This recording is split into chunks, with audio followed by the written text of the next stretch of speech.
Welcome again to Math 800 Pre-Algebra. Today we are doing section 2.3, Solving Equations Using Addition. Our objectives: to determine whether a given number is a solution of an equation, to solve equations using the addition property of equality, and to simplify equations before using the addition property of equality. Objective 1. Determine whether a given number is a solution of an equation. An equation has an equal sign.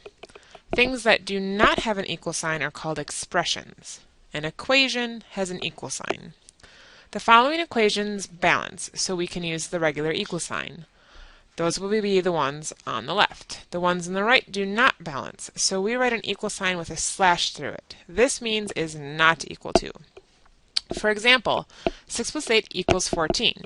This is a true statement. 6 plus 8 does not equal 15. So the does not equal to means it's a false statement. 10 equals 5 times 2. 10 does not equal 4 times 2. 3 times 2 is equal to 5 plus 1. Both sides equal 6. 4 plus 5 does not equal 5 times 4. This would be 9. That would be 20. Notice the use of the scale. Things that are not equal do not balance. This idea of equal things balancing is what we are going to build off of to start solving equations. We solve an equation by finding a number that can replace the variable and make the equation balance. So in this case, what number can replace c so that the equation balances? Many of you will most likely already know the answer, but play along anyway. If we try replacing c with 15, we would have 15 plus 5.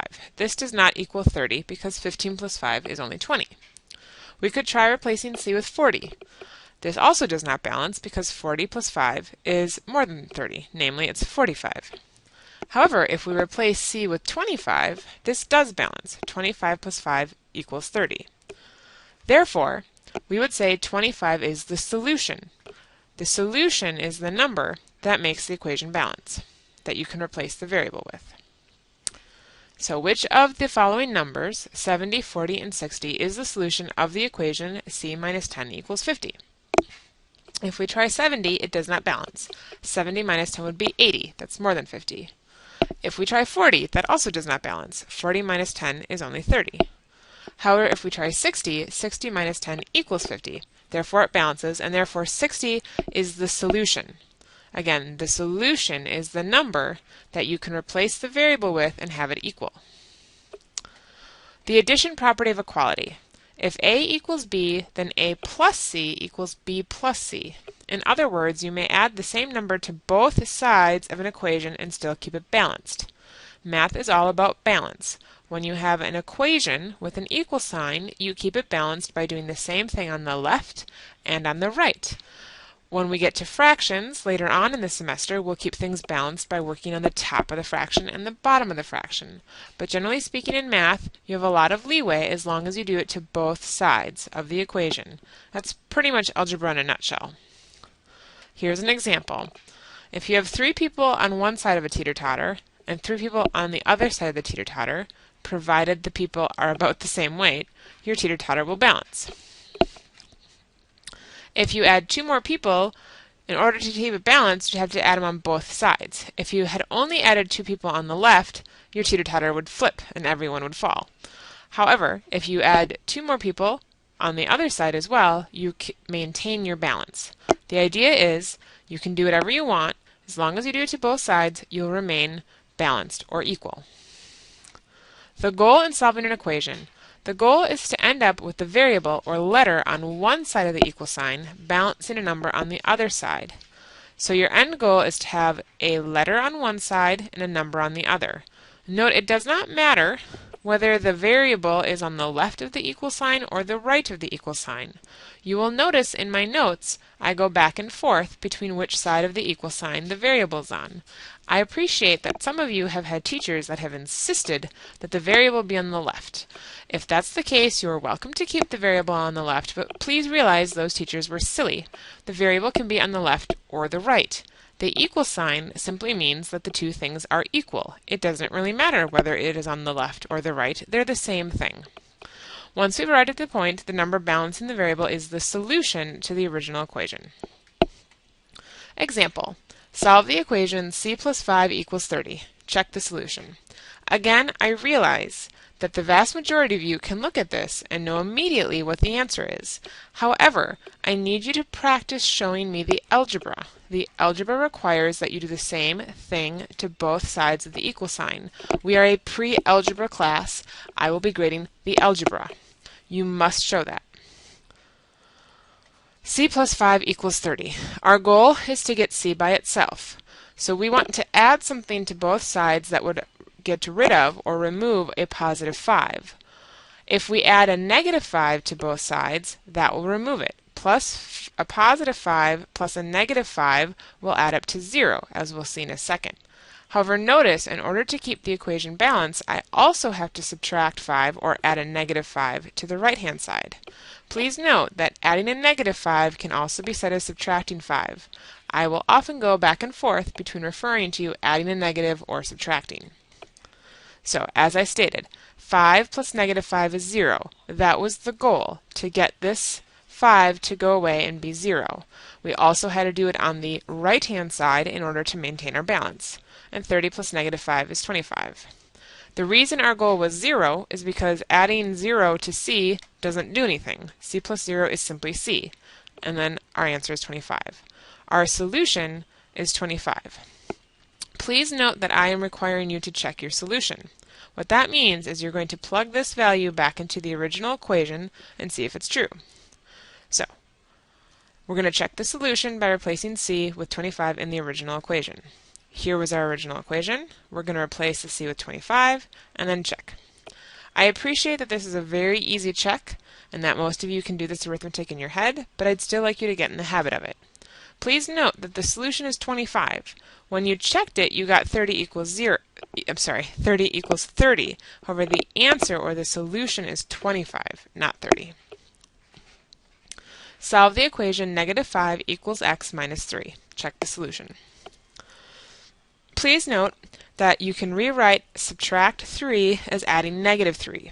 Some of you will be able to do the equation, solve the equation, leaving it as a subtraction. However, for some of you, it will be helpful to rewrite it as adding a negative. Eventually, you need to get out of this habit. However, for the time being, this is fine. To get the x by itself, you want to eliminate this minus 3 or negative 3. To do that, we're going to add a positive 3 to both sides. The reason is because when you add a number and its opposite, you get 0. Since we're working with a negative 3, the opposite would be positive 3. We have to do it to both sides to maintain our balance. A negative 5 plus a positive 3 would be negative 2. The x just keeps coming down.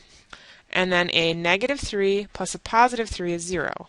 Notice how neat and organized this is. The equal sign stays lined up. The x stays lined up. You have to be very careful. These equations are very straightforward. However, as you move up in mathematics, you are going to get far more complicated equations, and it is important that your equal sign stays in the right spot.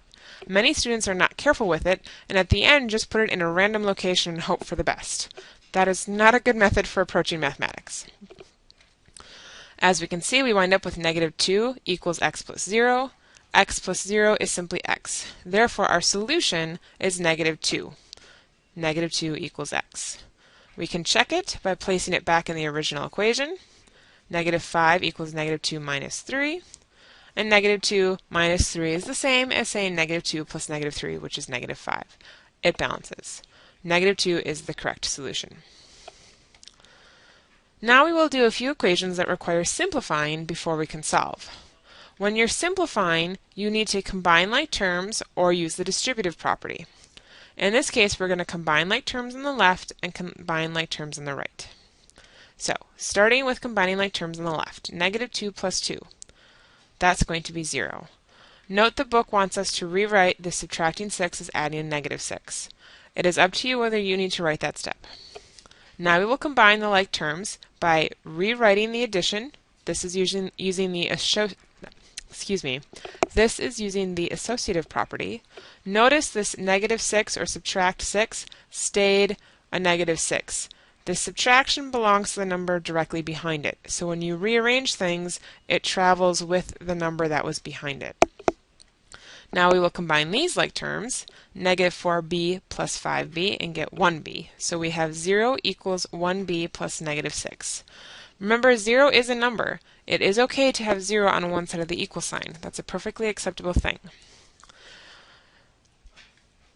We must continue this. We want to get b by itself. We having add a negative 6. The opposite of negative 6 is positive 6, so add a positive 6 to both sides. Again, the reason we're doing this is we're trying to get it to be 0, the variable plus 0. Now we have 6 equals 1b, because 1b plus 0 is simply 1b. And recall that we really don't need the 1. This is just b. You could have written this as a single b here already. You did not need to have the 1 at this stage. If you didn't write the 1, you could just have your final answer is 6 equals b. Now we must check our solution. We will replace both of the variables with that 6. So we have negative 2 plus 2 equals negative 4 times 6 minus 6 plus 5 times 6. On the left, we combine like terms. On the right, we're doing multiplication. Please notice the equal sign here. Things on the left you follow order of operations, and things on the right follow order of operations, but they don't impact one another. Even though we still had to do the multiplications over here, I could do this addition because it was on the other side of the equal sign. Some people draw a dashed line through the equal signs to kind of represent a fence to indicate that the left side is separate from the right side. They are equal, but they are still separate from one another. Let's finish this arithmetic. Negative 24 plus negative 6 is negative 30, and negative 30 plus 30 is 0. Notice the solution is not 0. The solution is 6. This was simply checking to see if our solution did in fact make a true statement, or a balanced equation. That concludes section 2.3. Your next steps are to complete the worksheet for section 2.3. This is worksheet 11. Then check the key for worksheet 11 in D2L, or if you are in my face-to-face class, please wait until we go over the worksheet in class. Complete the online homework for section 2.3 through My Math Lab, and start on section 2.4.